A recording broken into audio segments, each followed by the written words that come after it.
बंदी छोड़ सतगुरु रामपाल जी परमेश्वर जी की जय हो। परम पिता परमात्मा सारी सृष्टि के रचनहार कुल मालिक असंख्य ब्रह्मांडों के स्वामी जगत गुरु तीनों लोकों में प्रवेश करके सबका धारण पोषण करने वाले राजाधीराज आत्माधार नाथों के नाथ देवों के देव महादेव सर्वेश्वर महेश्वर मृत्युंजय अजरो अमर आदि अनादि सनातनी प्रभु जगत पिता जगदीश्वर श्री श्री 1008 की उपाधि के वास्तविक अधिकारी अकाल मूर्त शब्द स्वरूपी राम वासुदेव सर्वगतम ब्रह्म परम पूज्य प्रथम पूज्य परम संत परम पुरुष परम धनी परम दयालु सत्य कबीर हक्का कबीर अल्लाहु कबीर अल्लाहु अकबर बाखबर अल्लाह ताला जगत के तारणहार जगत के मुक्तिदाता जगत के जगन्नाथ हारे के सहारे हिंदुओं के राम मुसलमानों के अल्लाह सिखों के वाहिगुरु ईसाइयों के मसीह दया के सागर दया निधि करुणा के सागर करुणा निधि स्वयंभू परिभू संकट मोचन कष्ट हरण मंगल करण दुख भंजन अविगत कबीर निर्विकार निर्विषम परमात्मा अलय अलेख सतगुरु आदि अनादि सतगुरु असली मर्यादा पुरुषोत्तम असली राम असली कृष्ण असली घनश्याम असली मुरारी राजाओं के राजा महाराजाओं के महाराजा शहंशाहों के शहंशाह सम्राटों के सम्राट भगवानों के भगवान अल्लाहों के अल्लाह प्रभुओं के प्रभु मसीहाओं के मसीह सच्चे वाहिगुरु बाबाओं के बाबा पीरों के पीर सेठों के सेठ जगत सेठ सावड़सा सेठ सर्वगुण संपन्न अनंत कोटि कलाओं के स्वामी अनंत कोटि ब्रह्मांडों के नायक योगियों में महायोगी ध्यानियों में महाध्यानी सिद्धों में परम सिद्ध ज्ञानियों में तत्वज्ञानी ब्रह्म ज्ञानी महाज्ञानी परम ज्ञानी सर्वश्रेष्ठ ज्ञानी विज्ञानी युवा कबीर समृत कबीर असमवात अमित ओजा सच्चे रहनुमा करीम अल्लाह सुभान अल्लाह दुनिया के अंतिम पैगंबर 8 सितंबर 1951 से गांव धनाना जिला सोनीपत हरियाणा भारतवर्ष की पावन भूमि पे प्रकट रियल कल्कि भगवान श्री नारायण साकार हरि श्री बाबा साहेब नूर अनंत परमात्मा सच्चे दरवेश सच्चे बाखबर संत श्रोमणी सतगुरु रामपाल जी परमेश्वर जी के चरण कमल में आप और हम सभी भाई बहनों का अनंत कोटि दंडवत प्रणाम। सत्साई भाई और बहनों, बहुत बड़ी दया बहुत बड़ी मेहर पूज्य गुरुदेव भगवान की परमेश्वर रामपाल जी की, जिनके शुभ आशीर्वाद से विशेष आशीर्वाद से उनके अमृत सत्संगों का संग्रह पवित्र पुस्तक ज्ञान गंगा के ऊपर वीडियो बनाने की श्रृंखला जारी है। इसी श्रृंखला में आज हमारा ये 21वें नंबर का वीडियो है और प्रत्येक वीडियो में हमें अध्यात्म के विषय में बहुत कुछ जानने और समझने को प्राप्त हो रहा है। तो भाई और बहनों, ये जो पवित्र आध्यात्मिक पुस्तक ज्ञान गंगा है, ये सर्व धर्मों के सर्व धर्मशास्त्रों के ज्ञान से परिचित है। यानी जो ज्ञान सदियों से सतयुग से लेकर वर्तमान समय तक जो आध्यात्मिक ज्ञान हमारे सदग्रंथों में भक्ति और भगवान को लेकर लिपिबद्ध है, जिस ज्ञान का सार आज तक हमारे धर्मगुरु आचार्य शंकराचार्य इस ज्ञान का निष्कर्ष निकाल कर भगत समाज को नहीं दे पाए कि वास्तव में शास्त्र अनुकूल भक्ति क्या है, सत भक्ति मंत्र क्या हैं, परमात्मा कौन है, कैसा है, कहाँ रहता है, कैसे मिलता है, वो तमाम ज्ञान आज इस पवित्र पुस्तक ज्ञान गंगा में सतगुरु रामपाल जी ने जिस प्रकार से मक्खन को गर्म करके और घी बनाकर फिर कई वर्षों के लिए सुरक्षित रख दिया जाता है, उसी प्रकार से सतगुरु रामपाल जी ने सदियों से उलझे हुए इस आध्यात्मिक ज्ञान को साफ सुथरा करके निष्कर्ष निकाल के और भगत समाज के सामने अब अपने सत्संग और अपनी पवित्र पुस्तकों के माध्यम से सार्वजनिक कर दिया है। तो भाई और बहनों, यदि अब भी हम इस भक्ति का लाभ नहीं उठाएंगे, यानी सतगुरु रामपाल जी की शरण में आकर यदि हम शास्त्र अनुकूल भक्ति नहीं करेंगे, तो फिर हम कभी भी लक 84 योनियों से और इस काल के जन्म मरण के चक्कर से बाहर नहीं निकल सकते हैं। और जब तक हम लक 84 योनि के चक्कर से जन्म मरण के चक्कर से बाहर नहीं निकलेंगे, तब तक हमें वो परम शांति और परम सुख नहीं होता जिसकी खोज में ये आत्मा युगों युगों से लगी हुई है। तो भाई और बहनों, कुआं खुद प्यासे के पास चलकर आया है, और अब भी यदि कोई अपनी आध्यात्मिक प्यास नहीं बुझाएगा तो उससे बड़ा मूर्ख इंसान फिर धरती पर कोई नहीं होगा। क्योंकि मनुष्य जन्म चाहे स्त्री का हो या पुरुष का, हमें केवल परमात्मा प्राप्ति के लिए ही मिलता है। 84 लाख योनियों में एक ये सर्वश्रेष्ठ मानव चोला जो विचार कर सकता है, चिंतन मनन कर सकता है, सलाह ले सकता है, सलाह दे सकता है और भक्ति कर सकता है। केवल मनुष्य शरीर में ही हम भक्ति कर सकते हैं, अन्य योनियों में भक्ति नहीं कर सकते। तो भाई और बहनों, हम तो केवल प्रार्थना कर सकते हैं, आप लोगों को संदेशा दे सकते हैं कि परमात्मा स्वयं धरती पर सतगुरु रामपाल जी के नाम से प्रकट हैं। यदि फ़ायदा उठा सकते हो, आत्म कल्याण करवा सकते हो तो करवा लीजिए, अन्यथा जिस तरह युगों युगों से हम इस काल के कर्म बंधन में बंध कर कभी लक 84 योनि में, कभी जन्म मरण में, कभी नरक में, कभी तपतशिला पर जो असहनीय कष्ट उठा रहे हैं, वो हम यूं ही उठाते ही रहेंगे। तो भाई और बहनों, इस पवित्र पुस्तक ज्ञान गंगा के ऊपर आज हमारा ये 21वें नंबर का वीडियो है। यदि आपने इस पुस्तक पर बन चुके पहले के वीडियो नहीं देखे हैं तो आपने अवश्य देखने चाहिए, ताकि आप इस अमृत ज्ञान को, शास्त्र अनुकूल ज्ञान को अच्छे से समझ सकें और अपनी आत्मा का कल्याण करवा सकें। तो भाई और बहनों, सृष्टि रचना, जैसा कि बार बार आप भाई बहनों को बताया जाता है कि सृष्टि रचना भक्ति मार्ग की नींव है, मूल है। सृष्टि रचना को समझे बिना हम भक्ति मार्ग को कभी भी नहीं समझ सकते, और ना हम कभी भक्ति को सफलता की ओर लेकर जा सकते हैं, क्योंकि सृष्टि रचना अध्यात्म की मास्टर की है। तो सृष्टि रचना आपको कई बार मौखिक और सतगुरु रामपाल जी की इस पवित्र पुस्तक ज्ञान गंगा से दिखाकर भी समझा दी गई है। साथ में आपको विश्वास हो, इसलिए सर्व धर्मों के धर्मशास्त्रों से सृष्टि रचना को सतगुरु रामपाल जी ने प्रमाणित भी कर दिया है। और जिन जिन महापुरुषों को परमात्मा स्वयं सतलोक से चलकर इस पृथ्वी पर प्रकट होकर जिंदा बाबा या सतगुरु रूप में मिले हैं, उन महापुरुषों ने भी अपनी गवाही दी है कि परमात्मा कौन है, कैसा है, कहाँ रहता है, हम पहले कहाँ रहा करते थे, और हम यहाँ जन्म मरण और लक 84 योनियों का कष्ट क्यों उठा रहे हैं। तो भाई और बहनों, उसके बाद कोई शंका नहीं होनी चाहिए और हमें तुरंत इस भक्ति को स्वीकार कर लेना चाहिए। साथ में उन तमाम आत्माओं के आपको इंटरव्यू भी सुनाए गए हैं, दिखाए गए हैं, जिन आत्माओं ने सतगुरु रामपाल जी की शरण प्राप्त करने के बाद इस शास्त्र अनुकूल सत भक्ति से जो जो लाभ उठाए हैं, जो जो सुख उनके शरीर में और परिवारों में हुए हैं, उन्होंने अपने मुख से उन सब का व्याख्यान किया है, जो कि आप और हमारे विश्वास के लिए काफ़ी हैं। और भी कुछ भाई बहन हैं जो पहले महाकष्ट भोग रहे थे, 3 ताप के कष्टों से दुखी थे, प्रारब्ध के कर्मों से दुखी थे, हर तरह से साधु संत महात्माओं की शरण में जाकर थक चुके थे। जितने भी यत्न और प्रयत्न उन्होंने करने थे वो उन्होंने किए, लेकिन उसके बावजूद भी किसी भी प्रकार का लाभ वो अपने शरीर में या परिवार में नहीं उठा पा रहे थे। और जैसे ही उनको सतगुरु रामपाल जी के विषय में पता चला, उन्होंने सत्संग सुने, ज्ञान को समझा, और जैसे ही सतगुरु रामपाल जी की शरण प्राप्त की, उनसे उपदेश लिया, और उपदेश प्राप्त करके जब उन्होंने शत भक्ति मंत्रों का जाप शुरू किया, और जब से उन्होंने त्रिकाल संध्या शुरू की है, तब से उनके घर में और उनके परिवार में वो अवर्णनीय, अकल्पनीय सुख हुए, जिनका वो बखान करते करते नहीं थक रहे हैं। तो भाई और बहनों, आज इस पवित्र पुस्तक ज्ञान गंगा में ऐसी ही कुछ और भगत आत्माएं हैं जिन्होंने सतगुरु रामपाल जी से उपदेश प्राप्त करने के बाद जो जो आध्यात्मिक लाभ प्राप्त किए हैं, वो अपनी जुबानी आप और हमारे विश्वास के लिए बता रहे हैं। संत हो तो ऐसा, यदि धरती पर संत हो तो ऐसा। यानी संत तो बहुत है धरती पर, गांव गांव, नगर नगर में संत ही संत है। हिंदुस्तान तो आध्यात्मिक क्षेत्र है, इसलिए यहाँ तो आपको हर नगर में, हर गांव में कोई न कोई संत महात्मा अवश्य मिलेगा। लेकिन भाई और बहनों, धरती पर एक समय में केवल एक ही पूर्ण संत होता है। अब इन लाखों में से उस एक पूर्ण संत की पहचान करना बड़ा कठिन है।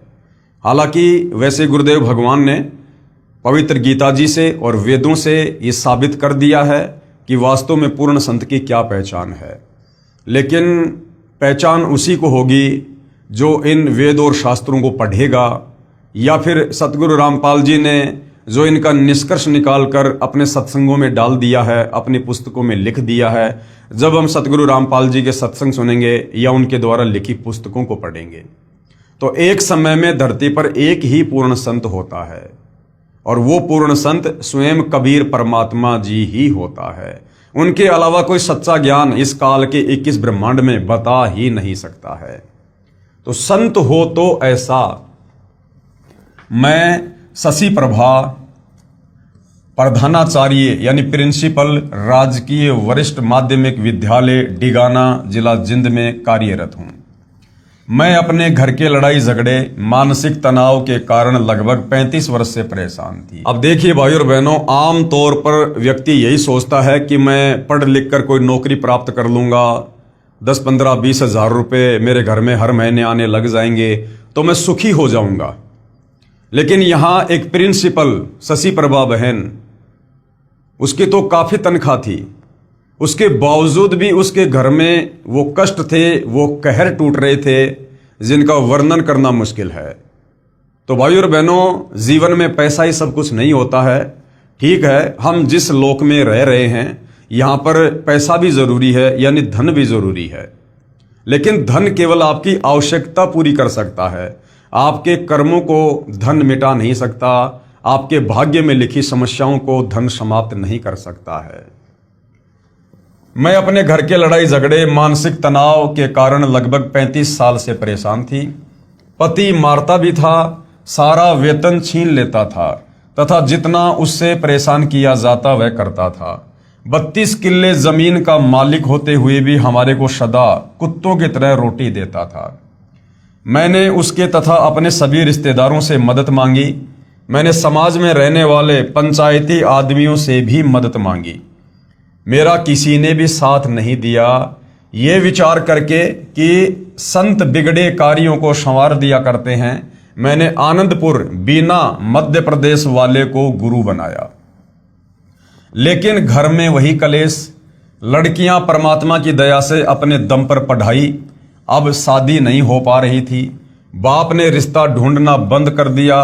अब इसी उलझन के कारण मैं बालाजी गई, बगड़ राजस्थान, धौलीधार हिमाचल प्रदेश गई, पीर फकीर गुरुद्वारे का सहारा लिया। घर में जब अकेली होती थी तब रोती थी कि धरती पर परमात्मा है या नहीं। जुल्म और नाइंसाफी सहन करती करती मेरी हालत पागलों सी हो गई थी। फिर एक दिन यह दुखी आत्मा उस परमात्मा के दरबार तक पहुंची जो दुख निवारण करता है। मेरे पड़ोस में पाठ हुआ, यानी सतगुरु रामपाल जी दीनदयाल परमात्मा अपनी आत्माओं के लिए चारों युगों में सतलोक से चलकर इस धरती पर आते हैं, भटकते रहते हैं। परमेश्वर को पता था कि अब उस आत्मा को शरण में लेने का समय आ गया है, इसलिए पूज्य गुरुदेव सतगुरु रामपाल जी ने उस बहन शशि प्रभा के पड़ोस में अपने किसी भगत के घर पर सत्संग रख दिया। मेरे पड़ोस में पाठ हुआ। मेरी पड़ोसन मुझे प्रसाद देने के लिए मेरे घर बुलाने आई। जाने के बाद बातचीत हुई। पाठ के बारे में बताया कि यह पाठ परमात्मा की सच्ची वाणी है जिससे दुख कटते हैं, परंतु यह पाठ केवल सतगुरु रामपाल जी की आज्ञा अनुसार करवाने से ही लाभ होता है। अन्य किसी से पाठ करवाने से कोई लाभ नहीं होता। जैसे राजा परीक्षित को कथा सुनाने के समय किसी भी ऋषि ने पाठ यानी कथा करने की हिम्मत नहीं की, क्योंकि वे अनअधिकारी थे तथा 7वें दिन परिणाम मिलना था। इसलिए स्वर्ग से ऋषि सुखदेव आए। उन्होंने राजा परीक्षित को नाम देकर शिष्य बनाकर 7 दिन तक कथा पाठ की, तब राजा परीक्षित को कुछ राहत मिली। कहने का मतलब भाई और बहनों, धर्मशास्त्रों का जो पाठ होता है, जो कथा होती है, जो आजकल आप जी दे रहे हैं, बहुत सारे साधु संत महात्मा कथावाचक जहां मन में आता है वहीं पर पांडाल लगाकर कथा करनी शुरू कर देते हैं, केवल धन प्राप्ति के लिए। असल में ये जो पवित्र धर्म ग्रंथ हैं, इनका पाठ करने का अधिकारी भी पूर्ण संत ही होता है, और पूर्ण संत केवल परमात्मा ही होते हैं। बाकी लोग अनधिकारी हैं, उनके द्वारा इन शास्त्रों की कथा किसी भी प्रकार का कोई भी आध्यात्मिक लाभ ज्ञान यज्ञ के अलावा आप जीवों को नहीं दे सकती है। तो सतगुरु रामपाल जी ही वर्तमान में इस पूरी पृथ्वी पर वो चाहे श्रीमद् देवी भागवत हो, चाहे सुधा सागर हो, चाहे गीता जी हो, चाहे चारों वेद हो, चाहे किसी भी प्रकार की कथा हो, उस कथा को कहने के वास्तव में एकमात्र अधिकारी परम संत वर्तमान में धरती पर सतगुरु रामपाल जी ही हैं। उनके मुख कमल से सुनी हुई कथा और उनके द्वारा करवाए गए धार्मिक अनुष्ठान से ही हमें सर्व आध्यात्मिक लाभ हो सकते हैं, अन्यथा नहीं होंगे। वर्तमान में कोई भी वास्तविक ज्ञान व सत्य साधना से परिचित नहीं है, इसलिए कोई भी पाठ कर देता है जिससे साधक को कोई लाभ नहीं होता है। वह बहन जिससे मेरी चर्चा हुई सतगुरु रामपाल जी महाराज के विचार सुना करती थी। अशिक्षित होते हुए शास्त्रों का गूढ़ रहस्य सतगुरु रामपाल जी से सुनाया। मैं प्रधानाचार्य यानी प्रिंसिपल होते हुए भी हैरान थी कि ऐसा लगा परमात्मा मेरा हाथ पकड़ने जा रहे हैं। बहन ने बताया, हमारे गुरुजी दुखों का निवारण करते हैं। अपने आध्यात्मिक ज्ञान से हमें सतभक्ति देकर, सतभक्ति मंत्र देकर, फिर जब हम उन मंत्रों का जाप करते हैं, गुरुदेव के बताए अनुसार घर पर 5 यज्ञ करते हैं और धर्मशास्त्रों का पठन पाठन करते हैं, उससे हमें सर्व आध्यात्मिक लाभ होते हैं और दुखों का निवारण होता है। मैंने अपने को व्यक्त किया कि आप मुझे अपने गुरुजी के दर्शन करवा सकते हो। मालिक की दया से अगले दिन मैं सतगुरु रामपाल जी महाराज जी को साधारण सी कुर्सी पर बैठा पाया। मैं नहीं जानती थी कि सतगुरु क्या होते हैं, उनकी महिमा क्या होती है। जो जितना ऊंचा होता है वह उतना ही साधारण दिखता है। हमारा स्थान तो धरती से भी नीचे है। हम परमात्मा की महिमा को क्या समझें। मेरे गुरुजी ने मेरी व्यथा सुनी और कहा कि आप नाम उपदेश ले लो। सतगुरु रामपाल जी ने उसकी सारी राम कहानी सुनी। हालांकि वे तो अंतर्यामी थे, जानी जान थे, लेकिन लीला एक संत की कर रहे हैं, जिसके चलते उन्होंने उस बहन से उसकी सारी कथा सुनी। और उसके बाद गुरुदेव ने कहा कि देख बेटी, हमारे पास में कोई इंजेक्शन तो है नहीं, ना हम कोई दवाई देते हैं, ना कोई झाड़ा लगाते हैं, ना कोई जंत्र मंत्र करते हैं। हमारे पास तो राम नाम की दवाई है, हमारे पास तो पूर्ण परमात्मा का शत भक्ति मंत्र है। यदि आप उपदेश लेने के बाद मर्यादा में रहकर भक्ति करोगी तो परमेश्वर आपके सर्व कष्टों का निवारण करेंगे। आप नाम उपदेश ले लो, सब ठीक हो जाएगा। अगले दिन मुझे उपदेश दिया। 1 महीने के अंदर अंदर लड़की का रिश्ता आया और फिर शादी हुई। मुझे ऐसा लगा कि कुछ अनहोनी सी हो रही है। वही पति जो रिश्ता भी नहीं कर रहा था आज शादी कर रहा है। फिर कुछ समय बाद मेरी बड़ी लड़की के पेट में रिशोड़ी हो गई, बच्चा अभी था नहीं। फिर चिंता बनी। मैंने अपने लड़के को कहा कि तुमने देखा कि जब हम फिल्म देखते हैं तो इधर से परमात्मा की प्रार्थना की जाती है और उधर से किसी व्यक्ति का ऑपरेशन चल रहा हो तो वह ठीक हो जाता है। वह मेरी बात से सहमत हो गया और ताजपुर दिल्ली सतगुरु के सत्संग में सेवा में चली गई। वहां से मैं लड़की के पास अस्पताल में गई। ऑपरेशन ठीक हुआ। जो शंका कैंसर की हुई वह भी ठीक हुई। फिर लड़की गर्भवती हुई। इतने में जमाई के साथ एक ट्रैक्टर मोटरसाइकिल की दुर्घटना का समाचार मिल गया। मुझे तो मेरे पूज्य गुरुदेव जी के अतिरिक्त कुछ नहीं सूझता। मालिक की जितनी महिमा गाऊं थोड़ी है। इस जिव्या से जितना मैं अपने गुरुजी की महिमा लोगों को सुनाऊं थोड़ी है। 1.5 महीने के अंदर ठीक होकर जमाई घर आ गया। दुनिया क्या समझे कि मेरी प्रार्थना परमात्मा सुनता है। हृदय से की गई परमात्मा परमेश्वर अवश्य सुनते हैं। जिस दिन से मैंने ये उपदेश लिया, यानी सतगुरु रामपाल जी से नाम उपदेश लिया, मैंने उन नकली संतों की फोटो अपने आंगन में डालकर शवा कर दी। सतगुरु रामपाल जी की भक्ति का नियम है कि सतगुरु रामपाल जी से उपदेश प्राप्त होने के बाद, यानी सतगुरु रामपाल जी को अपना सतगुरु धारण करने के बाद, पहले आप चाहे कितने सतगुरु धारण कर चुके थे, आपके घर में साधु संत महात्माओं की, देवी देवताओं की कितनी भी फोटो क्यों ना है, लेकिन सतगुरु से उपदेश लेने के बाद आप जब अपने घर पर दरबार साहिब लगाओगे तो केवल आपके सतगुरुदेव भगवान की ही फोटो होनी चाहिए। अन्य पहले वाले गुरुजनों की, साधु संतों की फोटोएं दरबार में या घर में नहीं होनी चाहिए। यदि आप घर में अकेले उपदेशी हैं और आपके बाकी घर वाले अन्य संतों को मानते हैं तो वो अपने दरबार में अलग से अपने कमरे में अपने गुरुजियों की फोटो रख सकते हैं, अपने देवी देवताओं की फोटो रख सकते हैं, हमें कोई ऑब्जेक्शन नहीं। लेकिन सतगुरु रामपाल जी का भगत अपने घर में जिस कोने में दरबार लगाकर भक्ति करता है, कम से कम उस कमरे में या उस दरबार में अपने गुरुदेव के अलावा अन्य किसी साधु संत महात्मा या देवता की फोटो नहीं होनी चाहिए। उस दिन से मेरी यह जीवन की गाड़ी पटरी पर चढ़ी। 23 सितंबर 2003 को मैंने अपनी जागती आंखों से 4-5 बजे को एक भयानक आकृति देखी। इतनी भयानक आकृति का व्यक्ति था कि यदि नाम न ले रखा होता तो मेरा दिल फट जाता। यानी काल बली वहां पर आया, क्योंकि उस बहन का वो जीवन का अंतिम समय था, उसके बाद उसकी आयु शेष नहीं थी। लेकिन वो सतगुरु से पहले ही उपदेश प्राप्त कर चुकी थी और ऋग्वेद में कहा गया है कि वो परमात्मा भक्ति करने वाले भगत की आयु बढ़ा देता है, श्वासों को बढ़ा देता है, अपने भगत को 100 वर्ष जीने के लिए आयु प्रदान करता है। तो बहन शशि प्रभा का वो अंतिम दिन था। यदि वो सतगुरु रामपाल जी की शरण में ना होती तो उस दिन उसे काल उठाकर ले जाने वाला था। परंतु मुझे उस समय तो भय नहीं लगा, लेकिन यह एहसास हो गया कि यह यमदूत है। अगले दिन मैंने अपने गुरुजी को बताया, जिन्होंने ये स्पष्ट किया कि मेरे उक्त दिन को श्वास पूरे हो गए थे। गुरुदेव ने कहा कि बेटी उस दिन तेरी श्वासें पूरी हो चुकी थी, उसके बाद तेरा जीवन शेष नहीं था। अब मैं अपने परमात्मा स्वरूप गुरुजी की दया से ही जी रही हूं। उन्हीं की कृपा से छोटी लड़की की शादी एक इंजीनियर लड़के से पिछले वर्ष हुई। 2-3 बार मेरी नौकरी जाने की भी आशंका हुई, लेकिन फिर मेरे परमात्मा ने मुझे संभाला, मुझे 2 पदोन्नति दी, यानी नौकरी में उनका प्रमोशन हुआ। सतगुरु रामपाल जी महाराज कहते हैं कि राजा भी प्रभु का ही बच्चा होता है, उसमें भी प्रभु की शक्ति काम करती है। परमेश्वर ही अपने साधक के लिए राजा में प्रेरणा करके सर्व फेरबदल करा देता है।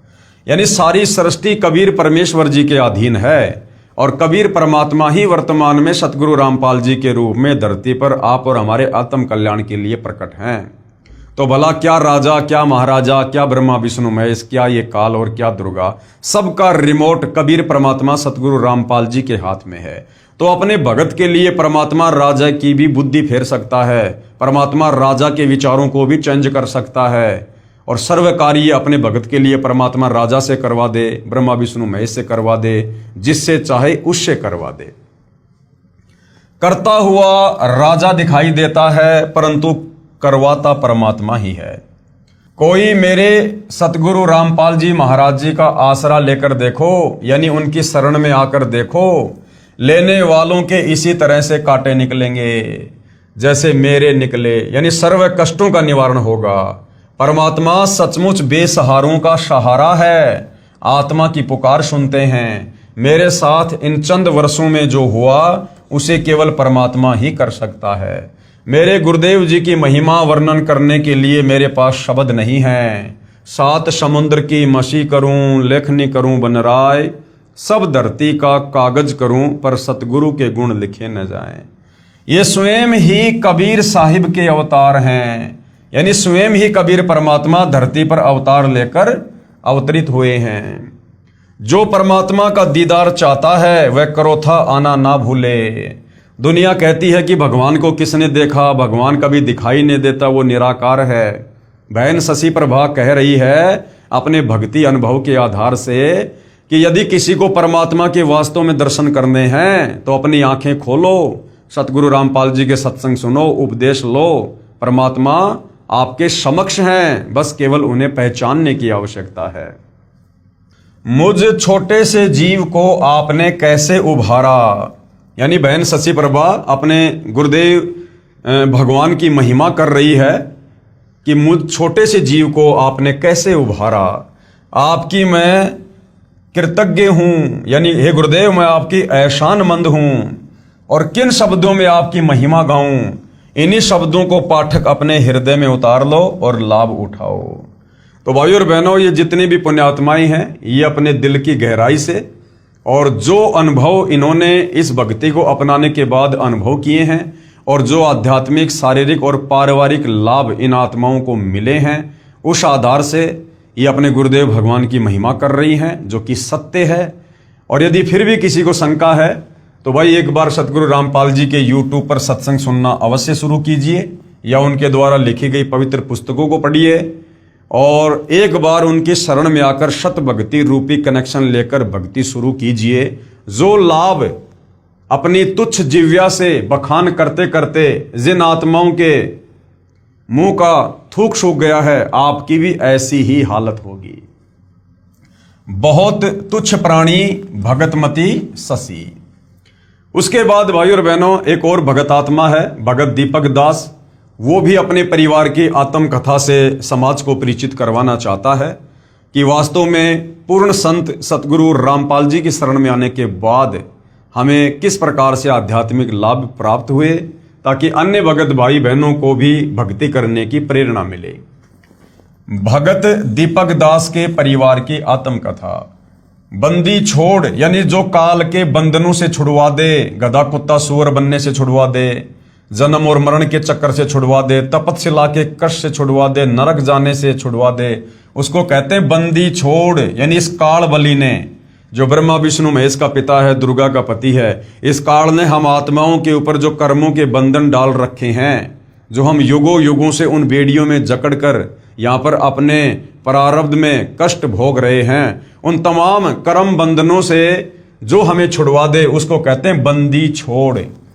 बंदी छोड़ सतगुरु रामपाल जी महाराज जी की जय। मुझदास का नाम भगत दीपक दास पुत्र श्री बलजीत सिंह, गांव महलाना, जिला सोनीपत है। अब देखिए भाइयों और बहनों, जब हम शुरुआत में सतगुरु रामपाल जी से जुड़ते हैं तो ये परमेश्वर है, ये परमात्मा है, कुछ सुख परमेश्वर अपनी तरफ से अपने कोटे से देते हैं ताकि इस बच्चे का विश्वास बने और ये भक्ति पर लगा रहे। उसके बाद जैसे जैसे हम भक्ति करेंगे फिर परमेश्वर हमें भक्ति से लाभ देंगे। तो शुरुआत में हम इस ज्ञान को इतना नहीं समझ पाते हैं, इसलिए कुछ त्रुटियां हमारे अंदर रह जाती हैं। जैसे यहाँ पर भगत दीपक दास जी ने अपना इंट्रोडक्शन देते समय कहा कि मुझदास का नाम भगत दीपक दास है। अब कोई भी भगत अपने नाम से पहले भगत शब्द का प्रयोग नहीं कर सकता, सीधा सीधा दीपक दास कह सकता है। भगत का नाम उसके नाम से पहले कोई दूसरा व्यक्ति ले सकता है। जैसे मैं पवन दास, और मैंने यदि आपके विषय में किसी को कुछ समझाना है या कुछ लिखना है तो आपके विषय में लिखते समय आपके नाम से पहले मैं पवन दास, आपके नाम से पहले भगत शब्द लिख सकता हूं। यदि मैं पवन दास अपने विषय में लिखूंगा और यदि मैं कहूं कि भगत पवन दास, तो ये उचित नहीं लगता। मैं ये कह सकता हूं पवन दास, सतगुरु रामपाल जी का भगत पवन दास, लेकिन अपने नाम से पहले स्वयं भगत शब्द यूज करना ये थोड़ा सा ज्ञान के विपरीत है। फिर भी चलो कोई बात नहीं।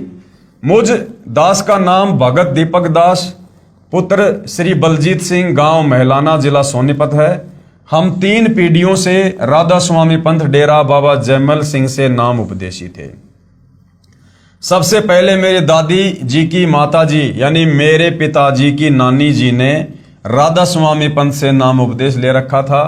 उसके बाद मेरे दादा दादी जी और फिर मेरे माता पिताजी ने भी राधा स्वामी पंथ से संत गुरविंदर सिंह जी से नाम लिया हुआ था। हम भी गुरविंदर जी महाराज को पूर्ण पुरुष मानते थे तथा इस पंथ में पूर्ण श्रद्धा ये सोचकर रखते थे कि यह संसार में प्रभु प्राप्ति का श्रेष्ठ पंथ है। और उनके विशाल डेरे और विशाल संगत समूह को देखकर विशेष आकर्षित थे और सेवा करने के लिए डेरा बाबा जयमल सिंह व्यास पंजाब में तथा छतरपुर पूषा रोड दिल्ली भी जाते रहते थे। लेकिन इस पंथ में उम्र विशेष में नाम दिया जाता है, इसलिए अभी मैं इस पात्रता के लिए अयोग्य था। यानी बचपन में इस पंथ में नाम नहीं दिया जाता है, युवा होने के बाद नाम दीक्षा दी जाती है, जो कि अध्यात्म के खिलाफ है। अरे युवा अवस्था आते आते यदि उसके प्राण छूट गए तो वो तो रह गया भक्ति और भगवान से कोसों दूर। जबकि अध्यात्म का नियम है कि जैसे बच्चा 3 वर्ष का हो जाए, 3 वर्ष का बच्चा थोड़ा थोड़ा बोलना या चलना फिरना शुरू कर देता है, उसी समय बच्चे को नाम उपदेश दिलवाकर भक्ति पर लगा देना चाहिए।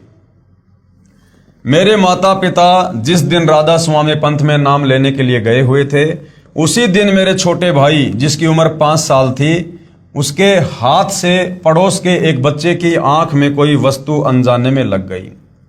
जब शाम को नाम उपदेश लेकर मेरे माता पिता वापस आए, उसी दिन से हमारा व हमारे पड़ोसियों का बैर हो गया, यानी दुश्मनी हो गई कि आपके बेटे ने हमारे बेटे की आंख में जानबूझकर चोट मारी है, और उसी दिन से हमारे ऊपर दुखों का पहाड़ टूट पड़ा। उसी दौरान मेरे दादाजी का बीमारी के कारण देहांत हो गया। जब मेरे दादाजी का पार्थिव शरीर दूसरे कमरे में रखा हुआ था, तो उस समय मेरी दादी जी, जिनका देहांत हुए 12 वर्ष हो चुके थे, मेरी बुआ प्रेमवती में प्रेत की तरह प्रवेश करके बोली। मेरी दादी ने भी राधा स्वामी पंथ से प्राप्त 5 नामों की बहुत ज्यादा साधना कर रखी थी। वे नियमित रूप से 3 बजे ही व दिन में भी भजन व सुमरण करने के लिए बैठ जाया करती थी और घंटों राधा स्वामी पंथ के बताए नामों का जाप व अभ्यास किया करती थी, जो नाम काल के नाम हैं। तो उसकी दादी जी ने उसकी बुआ के अंदर प्रेत की तरह प्रवेश करके क्या कहा कि आज तुम्हारे दादाजी का जीवन संस्कार समाप्त हो गया, इसलिए मैं तुम्हें संभालने आई हूं। मेरी दादी जी को जीवित अवस्था में सांस की बीमारी के कारण खांसी रहा करती थी। वे 12 साल के बाद भी ज्यों की त्यों ही खांस रही थी। जब हमने पूछा कि दादी जी आप तो बहुत दुखी दिखाई दे रही हो, क्या आप सतलोक नहीं गई? तब मेरी दादी ने कहा कि बेटा, मैंने गलत साधना के कारण अपना अनमोल मनुष्य जीवन व्यर्थ कर दिया और अब मृत्यु के पश्चात भूत योनि में कष्ट उठा रही हूं। मैं कहीं सतलोक में नहीं गई। मेरी माता जी ने घोर आश्चर्य के साथ पूछा कि माँ, क्या आपको आपके गुरु चरण सिंह जी महाराज ने नहीं संभाला? तब मेरी दादी जी ने अत्यंत दुख के साथ कहा कि उन्होंने मेरी कोई संभाल नहीं की और मैं आज भी ऐसे ही दुखी हो रही हूं। उस घटना के 2 साल बाद एक दिन मेरी दूसरी बुआ कमला देवी के अंदर मेरे दादाजी प्रेतवत प्रवेश करके बोले और कहा कि मैं तो बहुत दुखी हूं तथा मेरी कोई गति नहीं हुई, मैं नहाना चाहता हूं। ये सुनकर मेरी माता जी ने दुख व आश्चर्य से कहा कि आप तो सतलोक में गए थे, क्या वहां पर नहाने के लिए पानी भी नहीं है? लेकिन दादाजी ने कोई जवाब नहीं दिया। फिर मेरी माता जी मेरे दादाजी यानी जो कि मेरी बुआ कमला देवी में प्रेतवत प्रवेश थे, उनको नहलाने लगी तो वह कहने लगे कि बेटी, मैं अपने आप नहा लूंगा। तो मेरी माता जी ने दादाजी को, हालांकि वह मेरी बुआ जी में प्रवेश थे इसलिए बुआ को कपड़े ही पहना दिए। तो मेरा दादाजी बोले, बस बेटी मेरी धोती ले आओ, मैं बांध लूंगा। मेरी माता जी ने ऐसे ही एक चद्दर पकड़ा दी जो उन्होंने कपड़ों के ऊपर से ही लपेट ली। फिर कहा कि मेरे लिए चाय बनाओ और जल्दी जल्दी में ही चाय पी ली। मैंने पूछा कि दादाजी आप सतलोक नहीं गए? तो उन्होंने कहा कि बेटा मैं तो बहुत कष्ट में हूं। मेरी माता जी ने फिर पूछा कि आप तो राधा स्वामी हुजूर चरण सिंह जी महाराज से नाम उपदेशी थे, भक्ति भी करते थे, क्या उन्होंने आपकी कोई संभाल नहीं की? तब मेरे दादाजी जो मेरी बुआ कमला देवी में भूत की तरह प्रवेश थे, उन्होंने कहा कि उन्होंने मेरी कोई संभाल नहीं की, मैं तो ऐसे ही धक्के खाता फिर रहा हूं। उसी दौरान मेरी आंखें भी इतनी कमजोर हो गई थी कि मुझे कम दिखाई देने लग गया था और चश्मा बार बार बदलवाना पड़ा था। मैं एक दोस्त के साथ पढ़ने के लिए उसके पास जाता था। वहां पर भगत संतराम जी ने मुझे पूर्ण ब्रह्म के अवतार सतगुरु रामपाल जी महाराज की महिमा सुनाई तथा कहा कि आप सतगुरु रामपाल जी महाराज से नाम उपदेश लो, आपकी आंखें ठीक हो जाएंगी। तथा कहा कि इन्हीं कष्टों और दुखों से हम जीवों को निकालने के लिए परमेश्वर कबीर साहिब सतगुरु रामपाल जी का रूप धारण करके आते हैं। मैंने कहा कि मेरे माता पिता जी ने राधा स्वामी पंथ से नाम उपदेश ले रखा है।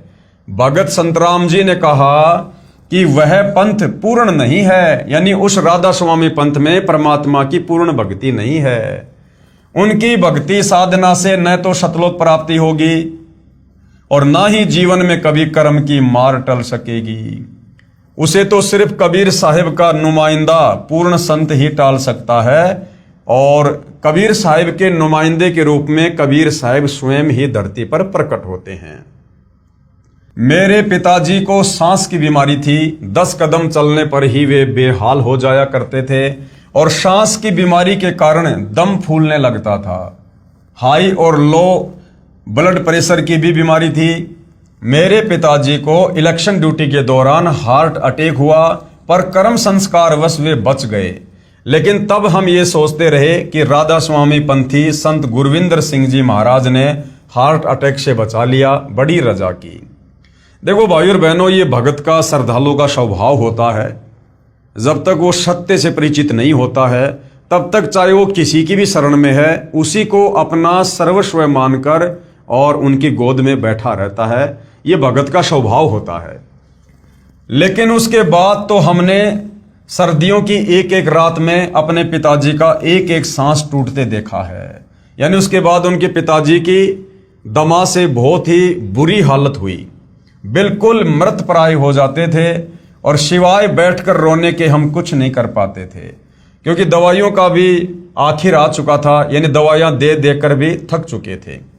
डॉक्टर जितनी ज़्यादा से ज़्यादा डोज दवाई की बढ़ा सकते थे बढ़ा चुके थे, इससे ज़्यादा वे खुराक को नहीं बढ़ा सकते थे। मेरी माताजी डेरे बाबा जयमल सिंह से लाया हुआ प्रसाद उन्हें खिलाती और राधा स्वामी पंथी गुरविंदर सिंह जी महाराज की मूर्ति के सामने बैठकर प्रार्थना करती और रोती। उसी समय मेरे छोटे भाई को ओपरे यानी भूत प्रेत की शिकायत रहने लगी। वह रात को चमक कर उठ जाता था तथा कहता था कि कोई मेरा पैर पकड़कर खींच रहा है और मुझे सोने नहीं दे रहा।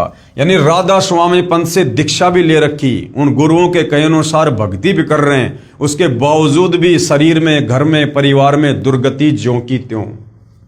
वो भी बहुत बीमार रहने लगा, छोटा भाई भी।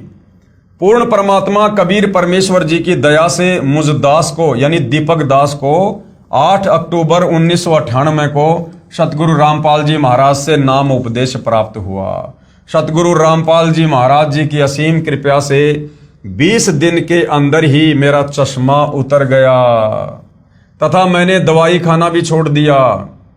यानी वेदों में भाइयों और बहनों पूर्ण परमेश्वर कबीर साहिब जी की महिमा लिखी हुई है कि कबीर परमेश्वर अपने भगत के अंगों को भी ठीक कर देता है, उसकी आंखें स्वस्थ कर देता है, उसके पैर स्वस्थ कर देता है, उसका शरीर स्वस्थ कर देता है भक्ति करवाने के लिए। तथा मैंने दवाई खाना भी छोड़ दिया। मुझे सतगुरु रामपाल जी महाराज पर पूरा विश्वास हो गया था। भगत संतराम जी ने घर पर आकर मेरे माता पिताजी को भी समझाया कि आप पूर्ण परमात्मा कबीर साहिब के नुमाइंदे पूर्ण सतगुरु रामपाल जी महाराज से नाम उपदेश लो, आपके सर्व कष्टों का निवारण हो जाएगा। यहाँ पर जो बार बार ये नुमाइंदा शब्द आ रहा है भाई और बहनों कि भाई पूर्ण परमात्मा कबीर साहिब के नुमाइंदे पूर्ण संत रामपाल जी, नुमाइंदे का मतलब होता है कि कबीर जी के द्वारा भेजा गया संत। तो भाई और बहनों, जब आप इस आध्यात्मिक ज्ञान में आगे बढ़ेंगे तो आप जी को पता चलेगा कि सतगुरु रामपाल जी स्वयं ही सतलोक से चलकर आए हैं। ये स्वयं ही कबीर परमात्मा हैं और परमात्मा कभी भी सतलोक से इस काल के लोक में जीवों से भक्ति करवाने के लिए अपना नुमाइंदा संत नहीं भेजता है। उसके बाद मैंने भी अपने माता पिता को समझाया तो वे बोले, हम पहले तो राधा स्वामी में थे, अब सतगुरु रामपाल जी महाराज से नाम उपदेश लेंगे, दुनिया क्या कहेगी। तब मैंने कहा कि पिताजी, यदि एक डॉक्टर से इलाज नहीं हो रहा तो क्या दूसरा डॉक्टर नहीं बदलेंगे? अरे समाज में तुम्हारी दुर्गति हो रही है, पूरा परिवार बेहाल है और वो समाज तुम्हारा कुछ नहीं कर रहा, तुम्हें उन बीमारियों से, भूत प्रेत की बाधाओं से बाहर नहीं निकाल पा रहा और फिर भी उस समाज की चिंता सता रही है। इसको कहते हैं लोक लाज। और कबीर परमात्मा कहते हैं कि लोक लाज ना कीजिए, निर्भय हो रहिए, जय मन चावे राम को यानी भक्ति को तो दशा तन धरिए। परंतु दुखी बहुत थे। कुछ समय बाद कबीर परमेश्वर जी की शरण में आ गए और राधा स्वामी पंथ के उन 5 नामों का त्याग करके पूर्ण सतगुरु रामपाल जी महाराज से नाम उपदेश ले लिया। सतगुरु कबीर साहिब जी कहते हैं, शरण पड़े को गुरु संभाले, जान के बालक भोला रे, और कहे कबीर तुम चरण चित्र राखो, ज्यों सुई में डोरा रे। क्योंकि नादानी में परमात्मा प्राप्ति की चाहत में कष्टों के निवारण के लिए आप आत्मा को जहां कहोगे वो वहीं जाकर साधु संतों की शरण ले लेती है। क्योंकि आत्मा भोली होती है, आत्मा अपने कष्ट निवारण चाहती है, आत्मा मोक्ष चाहती है, लेकिन आत्मा को यह ज्ञान उस समय तक नहीं हो सकता जब तक पूर्ण परमात्मा कबीर साहिब स्वयं धरती पर तत्वदर्शी संत के रूप में प्रकट होकर इन धर्म शास्त्रों से हमें परिचित नहीं करवाता है।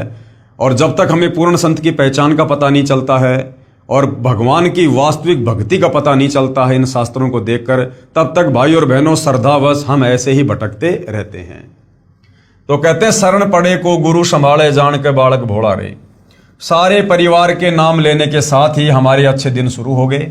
मेरे भाई का ओपरा यानी वो प्रेत बाधा ठीक हो गया, पिताजी का स्वास्थ्य बिल्कुल ठीक हो गया। पहले वे 10 कदम भी नहीं चल सकते थे, अब एक आदमी के साथ लगकर चीनी की बोरी को उठा लेते हैं। आज हमारा परिवार पूर्ण परमात्मा के अवतार सतगुरु रामपाल जी महाराज जी की शरण में उनकी दया से पूर्ण सुखी है। सतगुरु रामपाल जी स्वयं ही अपने अवतार हैं। सतगुरु रामपाल जी किसी के अवतार नहीं हैं, क्योंकि ये पूर्ण ब्रह्म परमात्मा है और पूर्ण ब्रह्म परमात्मा स्वयं ही सतलोक से चलकर यहाँ पर अवतरित होता है। परंतु हमारे दादा दादी व पिताजी नानी जी के मनुष्य जीवन का जो नुकसान हुआ उसकी भरपाई किसी भी प्रकार से नहीं हो सकती। भरपाई हो सकती है, सतगुरु रामपाल जी ने उसका तरीका बता रखा है। आप उनके नाम का सतगुरु रामपाल जी के पास जाकर पाठ प्रकाश करवा सकते हैं, अनुष्ठान करवा सकते हैं, जिससे सतगुरु रामपाल जी वो आत्माएं चाहे किसी भी योनि में हैं, चाहे लक 84 पशु पक्षी की योनि में हैं, चाहे वो प्रेत योनि में हैं, सतगुरु रामपाल जी भगवान उनके नाम का पाठ होने के बाद उनकी वो योनि छुड़वाकर तुरंत उनको मनुष्य जन्म देंगे और अपनी शरण में लेंगे। यदि किसी आदमी की जान बचाने के लिए लाखों और करोड़ों रुपए खर्च कर दिए जाएं और उसकी जान बच जाए तो उसे उस खर्च हुए पैसे का कोई मलाल नहीं होता और सोचता है कि चलो जान तो बची, लेकिन आज चाहे कितनी भी कीमत चुकाने पर भी मेरे दादा दादी का जीवन, जो कि शास्त्र विरुद्ध साधना राधा स्वामी पंथ द्वारा बताए 5 नामों की साधना करने से बिल्कुल व्यर्थ चला गया। वे भूत और पितर की योनियों में कष्ट भोग रहे हैं, वापस नहीं आ सकता। जो घिनौना मजाक ये नकली संत और पंथ सर्व समाज के साथ कर रहे हैं, क्योंकि 84 लाख योनियां भोगने के पश्चात मिलने वाले अनमोल मनुष्य जीवन को, जो पूर्ण परमात्मा को प्राप्त करने का एकमात्र साधन है, उसे बर्बाद कर रहे हैं। इस महाशक्ति की आपूर्ति किसी भी कीमत से नहीं की जा सकती। अब भाई और बहनों, सतगुरु रामपाल जी ने बताया कि दोष इन संतों का भी नहीं है, क्योंकि यहां पर जितने भी प्राणी हैं, चींटी से लेकर हाथी, मनुष्य से लेकर ब्रह्मा विष्णु महेश, ये सब इस 21 ब्रह्मांड के स्वामी ज्योति निरंजन काल के अधीन है। ये सब काल के रिमोट से चलते हैं। जब तक तत्वदर्शी संत की शरण में जीव नहीं आता है, तब तक वो 21 ब्रह्मांड में काल के रिमोट से ही चलता है। तो ये जितने भी साधु संत महात्मा आचार्य शंकराचार्य हैं, ये अपनी सोच आधार से तो समाज का भला करने के मकसद से ही ये बीड़ा उठाते हैं, गुरु पदों पर बैठे हुए हैं। ये लोग ये सोचकर कि हमें जो आध्यात्मिक ज्ञान है वो पूर्ण है और इसी आध्यात्मिक ज्ञान से समाज का भला होगा, ये सोचकर ये लोग आगे उपदेश करते हैं। और कुछ भाई और बहनों, फिर ये गुरु पद प्राप्त करने के बाद में इन लोगों में स्वार्थ आ जाता है, कुछ अहंकार आ जाता है, जिसके चलते फिर ये दूसरों की शास्त्र अनुकूल साधना को स्वीकार नहीं करते हैं। तो एक प्रकार से ये जितने भी साधु संत महात्मा हैं, ये भी परमात्मा के बच्चे हैं। ये भी अपने घर से परमात्मा की प्राप्ति के लिए एक भगत बनकर ही निकलते हैं, लेकिन आगे चलकर संस्कारवश काल प्रेरणा से फिर इनको ये गुरुआई मिल जाती है, गुरु पद मिल जाते हैं और उस पद को प्राप्त करके फिर इनके हजारों लाखों करोड़ों शिष्य हो जाते हैं, जिस कारण से फिर ये उस पद को छोड़ नहीं पाते हैं। इनके अंदर वो मान बढ़ाई और अहंकार अपना घर कर देती है। तो निकले तो ये भी परमात्मा प्राप्ति के लिए हैं, लेकिन काल प्रेरणा से ये फिर उलझ कर रह जाते हैं।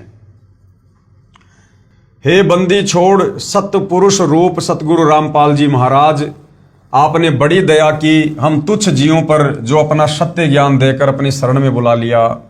अन्यथा हम भी पीढ़ी दर पीढ़ी से प्राप्त इस शास्त्र विरुद्ध साधना में अपने मनुष्य जन्म को समाप्त करके कहीं भूत और पितरों की योनियों में चले जाते और इस शास्त्र विधि युक्त सत भक्ति से वंचित रह जाते। सर्व बुद्धिजीवी समाज से प्रार्थना है कि अभी भी समय है, इस सत्य ज्ञान को समझें तथा निष्पक्ष होकर निर्णय करें। बंदी छोड़ सतगुरु रामपाल जी महाराज के चरणों में आकर सत भक्ति प्राप्त करके अपने मनुष्य जीवन का कल्याण करवाए। सत साहेब। सतगुरु के चरणों का दास भगत दीपक दास। भगत ने अपने नाम से पहले भगत शब्द का प्रयोग नहीं करना चाहिए। ये उनके मोबाइल नंबर है।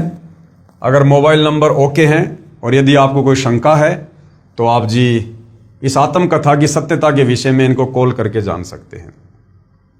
उसके बाद एक और अन्य भगतात्मा है जो सतगुरु रामपाल जी की शरण प्राप्त होने के बाद जो उनको भक्ति अनुभव हुए, जो उनके परिवार में, उनके शरीर में जो प्रारब्ध के कष्ट थे उनका समाधान हुआ। फिर उन्होंने किस प्रकार से अपने पूज्य गुरुदेव सतगुरु रामपाल जी भगवान की महिमा की है। 3 ताप को पूर्ण परमात्मा ही समाप्त कर सकता है। 3 ताप का कष्ट क्या होता है? दैहिक, दैविक और आध्यात्मिक। इन कष्टों को केवल परमात्मा ही समाप्त कर सकते हैं। अन्य साधु संत महात्मा तो छोड़िए, ब्रह्मा विष्णु महेश भी 3 ताप के कष्टों को यानी प्रारब्ध में लिखे दुखों को समाप्त नहीं कर सकते हैं। Bhagat Ram Kumar Dhaka, ex headmaster MA B.Ed का प्रमाण। मैं Ram Kumar Dhaka, retire headmaster Delhi, MA B.Ed, गांव सुंडाना, जिला रोहतक।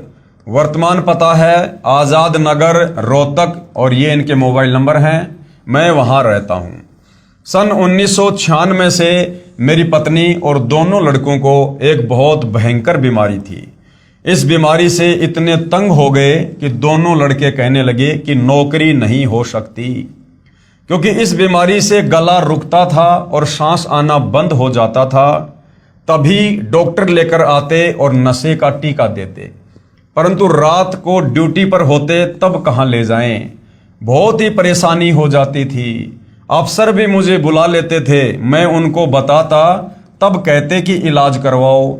जब घर पर होते तो डॉक्टर को रात को 2-2 बार भी आना पड़ता था, क्योंकि कभी किसी घर के सदस्य को तो कभी किसी को। अगर किसी को शक हो तो डबल फाटक पर डॉक्टर सचदेवा की दुकान है, सचदेवा साहब से पूछ लो कि मास्टर जी के घर पर क्या हाल हो रहा था।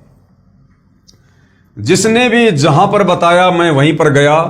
उत्तर प्रदेश में कराना शामली के पास, उत्तर प्रदेश में खेकड़ा, राजस्थान में बालाजी कई बार, खाटू श्याम जी व कई जगह जंतर मंत्र वालों के पास हरियाणा में, तो मैंने कोई जगह नहीं छोड़ी, परंतु कोई फर्क नहीं लगा। क्योंकि भाई 3 ताप का कष्ट था और 3 ताप के कष्ट को यहां पर ब्रह्मा विष्णु महेश भी नहीं काट सकते। इन छोटे मोटे जंतर मंत्र करने वालों की तो फिर बिसात ही क्या।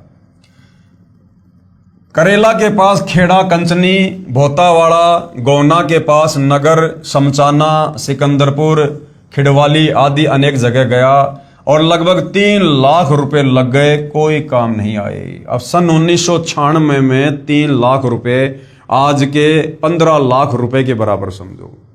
यानी इतना पैसा भगत रामकुमार ढाका जी ने अपने परिवार की बीमारी पर बर्बाद किया और लाभ कुछ नहीं। मैं थक गया और मेरा परिवार बर्बाद हो गया। यानी रामकुमार ढाका जी खुद सरकारी नौकरी में, उनके दोनों बच्चे खुद नौकरी कर रहे हैं और उसके बावजूद भी कह रहे मैं थक गया, बर्बाद हो गया मेरा परिवार इस 3 ताप के कष्ट के कारण। मेरी पत्नी ने मेरे से कहा कि मेरा जीवन समाप्त होने वाला है, तथा भगत सुभाष पुत्र महेंद्र पुलिस वाला जिस सतगुरु रामपाल जी की महिमा सुनाता है, मुझे उसी संत से नाम दिला दे। पहले मैं किसी बात पर विश्वास नहीं करता था तथा गुरु बनाना तो बहुत ही बुरा काम समझता था। कहा करता था कि तेरा गुरु तो मैं ही हूं, क्योंकि रामकुमार ढाका जी खुद शिक्षक थे, टीचर थे। तो ये कहा करते थे कि भाई मैं तो लोगों का गुरु हूं और मैं गुरु क्यों बनाऊं। लेकिन भाई जो शिक्षक होता है वो केवल अक्षर ज्ञान तक सीमित है, लेकिन आध्यात्मिक गुरु अलग होते हैं। जो कर्म के कष्ट आध्यात्मिक गुरु मिटा सकता है वो अक्षर ज्ञान वाला गुरु नहीं मिटा सकता। मैं MA B.Ed, मेरे से ज्यादा कौन गुरु होगा, परंतु परिस्थितियों ने मुझे विवश कर दिया तथा मैंने ये भी स्वीकृति अपनी पत्नी को दे दी कि आप नाम ले लो। यानी मास्टर रामकुमार ढाका जी ने अपनी पत्नी से कहा कि आप दीक्षा ले लो, मैं फिलहाल दीक्षा नहीं लूंगा, मैं तो खुद ही गुरु हूं, मैं लोगों को ज्ञान देता हूं। आपका जीवन शेष नहीं है, क्योंकि उस समय मेरी पत्नी का वजन 50 किलोग्राम रह गया था। पहले 80 किलोग्राम वजन था। उठने बैठने से भी रह गई थी, चलना फिरना तो बहुत दूर की बात थी। मैंने कहा मर तो ली, नाम और लेकर देख ले, अपने मन की यह और करके देख ले। अब मैं तेरे को नहीं रोकूंगा, नाम ले ले, ठीक है। क्योंकि सतगुरु रामपाल जी से नाम लेने के लिए कहने दूसरे तीसरे महीने सुभाष हमारा भतीजा आता था और कहता था ताई नाम ले लो नहीं तो मरोगे। मैं कहता था कि कोई डॉक्टर छोड़ा नहीं, हम बालाजी आदि सभी तांत्रिकों के पास सिर मार लिया, तो आपका संत क्या ले रहा है? यानी भाई तुम्हारे गुरुजी के पास में क्या है? हम तो हर जगह भटक लिए, बड़े बड़े मंदिरों में हर जगह जा लिए। क्योंकि उस समय तक मास्टर रामकुमार ढाका जी को संत की परिभाषा का पता नहीं था, इनको संत के गुणों का पता नहीं था, इसलिए अनजाने में ये इस प्रकार की बातें किया करते थे। परंतु तंग आकर कहीं बात नहीं बनी, तब नाम लेने भेज दी। क्योंकि मैं भी अपने परिवार के आश्रम में जाने के सख्त विरुद्ध था। 16 जनवरी 2003 में नाम लिया और गहरी नजर गीता में नामक पुस्तक साथ लेकर आई। 1 महीने में जैसे दीपक में तेल डाल दिया, इस प्रकार रोशनी हो गई। हर महीने 3 किलो वजन बढ़ने लगा। मास्टर रामकुमार ढाका जी की धर्मपत्नी जब नाम दीक्षा लेकर आई तो वो तुरंत ऐसे स्वस्थ होने लगी जैसे किसी ने बुझते हुए दीपक में तेल डाल दिया हो और लो फिर से जल उठी हो। और साथ में वो सतलोक आश्रम करोथा से गहरी नजर गीता, जो सतगुरु रामपाल जी ने पवित्र गीता जी का निष्कर्ष निकालकर एक पवित्र पुस्तक लिखी है, वो पुस्तक भी साथ घर पर लेकर आई। मेरी पत्नी के नाम लेने से ही मेरे बड़े लड़के को भी बगैर नाम लिए ही अच्छी नींद आने लगी। क्योंकि घर में परमात्मा का प्रवेश हो गया, और जिस घर में परमात्मा का प्रवेश हो जाता है फिर वहां से दुष्ट आत्माएं, प्रेत आत्माएं पलायन करना शुरू कर देती हैं। जैसे मान लीजिए घर के किसी सदस्य ने ऑल आउट खरीद कर घर में लगा दिया। अब ऑल आउट तो खरीद कर वो लाया, लेकिन मच्छरों से मुक्ति अन्य को भी मिल जाती है। तभी उसने अपनी पत्नी को नाम दिलवाया, यानी मास्टर रामकुमार ढाका जी के लड़के ने भी अपनी पत्नी को नाम दिलवाया। फिर मैंने गहरी नजर गीता में पुस्तक पढ़ी, तब मैं भी गहराई में गया तो पाया कि ऐसा ज्ञान कभी नहीं पढ़ा और ना कभी सुना था। और मैंने भी अप्रैल 2003 में नाम दीक्षा ले ली। आज मेरे घर में सभी बड़े बच्चे तक सब नाम ले चुके हैं और भक्ति कर रहे हैं। जब वह बीमारी होती थी तब सारा घर कांप उठता था। लड़ाई झगड़ा, नौकरी में विवाद, डॉक्टर का आना जाना या मेडिकल में इमरजेंसी में लेकर पहुंचते थे। आज हमारा घर स्वर्ग के समान है और सतलोक जाने की इच्छा है। 1 महीना पहले शौपन में परमेश्वर कबीर साहिब जी गुड़गांव सेक्टर 57 में प्लाट बुक कर गए। जब ड्रॉ निकला तो वही प्लाट नंबर मिला जो शौपन में कबीर परमेश्वर ने बताया था। सुबह समाचार पत्र पढ़ा तो वही प्लॉट नंबर अलॉट था। हमारे यहाँ ऐसी बीमारी थी कि कोई भी इतना दुखी नहीं होगा जो हम थे। अब सतगुरु रामपाल जी महाराज से उपदेश प्राप्त करने के पश्चात बहुत थोड़े दिनों में हम बहुत सुखी हैं। मेरे घर पर जिन यानी जिंद प्रकट हुआ। उसने कहा मैं आपके आश्रम में जाता हूं, सब कुछ देख कर आता हूं, परंतु मैं शीशों में नहीं जाता जहां संत जी बैठकर सत्संग करते हैं, क्योंकि मैंने सब बातों का पता है। अगर वहां जाऊंगा तो मेरी पिटाई बनेगी, इसलिए मैं वापस बाहर आ जाता हूं। और तुम कहीं तांत्रिकों के पास क्या, चाहे बालाजी गए, मैं अंदर जाया ही नहीं करता, बाहर रह जाता हूं। मेरे को कोई बांधने वाला नहीं है। मेरे साथी डरपोक थे, वो भाग गए, अब मैं नहीं जाऊंगा। मेरे को पढ़कर छोड़ रखा है। मैंने तेरे घर व तेरी लड़की के घर की ईंट से ईंट बजानी है। मैं इस प्रकार पढ़कर छोड़ रखा हूं कि एक के बाद एक सभी के विनाश का नंबर आएगा, चाहे कहीं भी भाग लो। कुछ दिन के बाद वही प्रेत घर में फिर प्रकट हुआ और जोर जोर से बोलने लगा, कहां है तेरा गुरु रामपाल, कहां है तेरा मालिक कबीर देव, कबीर परमेश्वर। जब भी वह प्रकट होता था मनुष्य की तरह बातचीत करता था। तभी मेरी पत्नी हमारे घर पर बने पूजा स्थल पर चली गई और दंडवत प्रणाम किया। तभी जिंद प्रेत की पिटाई आरंभ हो गई और कहने लगा, क्या पिटाई करते हो, इन दीवारों को अब गिरा दूंगा। उसकी अच्छी पिटाई हुई। वो कहने लगा, हाय ये तो दीवार नहीं लोहे का जाल है। सरिये हैं। ये मालिक रामपाल जी कहाँ से आ गए? ये तो बरवाड़ा सत्संग करने गए हुए थे। उस दिन सतगुरु रामपाल जी महाराज बरवाड़ा जिला हिसार में सत्संग करने गए हुए थे। मैं तो इसलिए आया था कि मालिक यहाँ पर है ही नहीं। अब भाई और बहनों, जब हम इस ज्ञान की गहराई में जाएंगे तब हमें पता चलेगा कि सतगुरु रामपाल जी का जिस घर में एक बार प्रवेश हो जाता है, यानी उपदेश प्राप्त करने के बाद में जिस घर में सतगुरु रामपाल जी की भक्ति शुरू हो जाती है, फिर वहां कोई प्रेत व्रेत नहीं आ सकता। तो यहां पर ये जो जिंद कहा जा रहा है कि हमारे घर पर आया और इस प्रकार से बोला, तो भाई और बहनों, ये सारे खेल सतगुरु रामपाल जी परमेश्वर जी के हैं। उस भगत राम कुंवर ढाका के परिवार को विश्वास दिलाने के लिए ये सारा खेल सतगुरु रामपाल जी ने स्वयं ही जिंद के रूप में खेला, ताकि उस परिवार को सतगुरु रामपाल जी की शरण में आने के बाद उनकी भक्ति पर विश्वास हो और आज के बाद वो अन्य किसी भी साधु संत महात्मा या तांत्रिक के चक्कर में पड़कर अपने जीवन को बर्बाद ना करे। तो परमेश्वर इस प्रकार से भी अपनी आत्माओं को अपनी शरण में बनाए रखते हैं। जिंद ने कहा कि मैं आया था तुम्हारी ईंट से ईंट बजाने, परंतु मेरी ईंट से ईंट बज गई। मेरे को नरक में डालेंगे, मैं चला जाऊंगा, मुझे छुड़वा दो। करोथा आश्रम में सतगुरु रामपाल जी बैठे हैं, इनको आदमी मत समझना, पूर्ण परमात्मा आए हुए हैं, इनको मत छोड़ देना, नहीं तो खता खा जाओगे, यानी धोखा खा जाओगे। ऐसे ही खेड़ा कचनी वाला पंडित भी इलाज करता था। तो सतगुरु रामपाल जी ने स्वयं के ऊपर विश्वास करवाने के लिए इस प्रकार की लीला जिंद के रूप में इस परिवार के साथ की। जब मैं खेड़ा कचनी में गया तो उस पंडित ने बताया कि आपका परिवार एक के बाद एक करके खत्म हो जाएगा। मैंने नहीं मानी, परंतु शाहपुर में ही भाई की लड़कियों की शादी कर रखी है तथा वह पंडित भी शाहपुर का ही है। फिर पंडित जी ने हमारे चौधरी को बताया कि रोहतक वाले चौधरी रामकुंवर के यहाँ बहुत खतरनाक बीमारी है और सारा परिवार नष्ट हो जाएगा, उनको बुला कर लाओ। तब हमारे चौधरी साहब ने बटेऊ को मेरे पास भेजा। हमारे बटेऊ जिले सिंह ने बताया और वह साथ लेकर गया। बुलाना तो आसान था, परंतु फिर इलाज बहुत मुश्किल हो गया, उसके काबू में नहीं आया। मंगल व शनिवार को रात के समय 5-5 चौकियां आती थी, उन्हें उतारता और साथ में तालाब में डाल देता। यह कार्यक्रम 4 साल तक चलता रहा, परंतु बाद में हाथ खड़े कर दिए। मैं बोतावाड़ा जिंद एक स्याणे के पास पहुंचा। उसने कहा कि तेरी बीमारी मैं काट दूंगा, आपकी बीमारी का मुझे पता है। वह हमें कई बार बालाजी भी ले गया, यानी सतगुरु रामपाल जी की शरण में आने से पहले की बातें हैं ये। न उस स्याणे के काबू में आया और ना ही उसके मंदिर में, क्योंकि मंगल व शनिवार को चौकियों के आने से उसको इतना तंग कर दिया कि वह भी हाथ खड़े कर गया।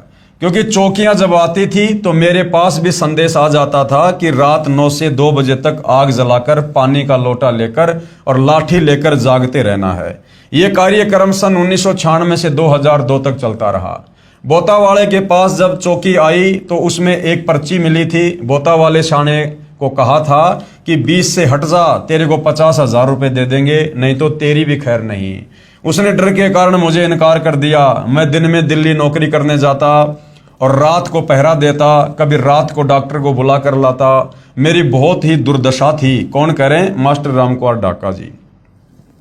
मैं ऊपर के काम से तथा सारा परिवार बीमारी से बहुत तंग था। किसी को कहते तो मजाक करते थे, किसी ने भी साथ नहीं दिया। बहुत पैसे, लगभग 3 लाख खर्च हो गए। मेरी पत्नी चांदकौर को थायराइड हो गई थी। जनवरी 2003 में डॉक्टर ओपी गुप्ता ने थायराइड के लिए तिमारपुर दिल्ली अस्पताल में दाखिल करवाने के लिए मार्क कर दिया, परंतु वहां न जाकर मैं मेडिकल में डॉक्टर चुग, इसका स्पेशलिस्ट था, उससे इलाज करवाया। उसने कहा सारी उम्र दवा खानी पड़ेगी, परंतु अब 2003 में सतगुरु रामपाल जी से नाम लेने के बाद दवाई बिल्कुल समाप्त हो गई।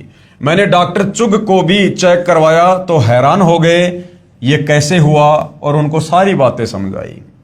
अब मेरे लड़के व मेरी पत्नी की सभी बीमारियां बंदी छोड़ ने ठीक कर दी। किस बंदी छोड़ ने? सतगुरु रामपाल जी ने। बड़े लड़के का नाम सुरेंद्र कुमार तथा छोटे लड़के का नाम मनोज कुमार है। दोनों हरियाणा पुलिस में नौकरी करते हैं। जब वे दोनों ही उस जिंद भूत से ग्रस्त थे, वह घाल ने भी उन पर कई बार अटैक किया, लेकिन नाम उपदेश ले रखा था, इसलिए उनको परमात्मा कबीर साहिब ने बचा लिया। तत्वदर्शी जगत गुरु सतगुरु रामपाल जी महाराज हमारे लिए ही अवतरित हुए हैं, यानी सतलोक से चलकर स्वयं ही आए हैं। क्योंकि जिस परिवार में दो लड़के नौकरी पर दोनों में ही जिंद हो तो उस घर में क्या होगा। जिस औरत के दोनों लड़कों के साथ ऐसा खिलवाड़ हो और खुद में भी जिंद हो तो क्या जिंदगी है।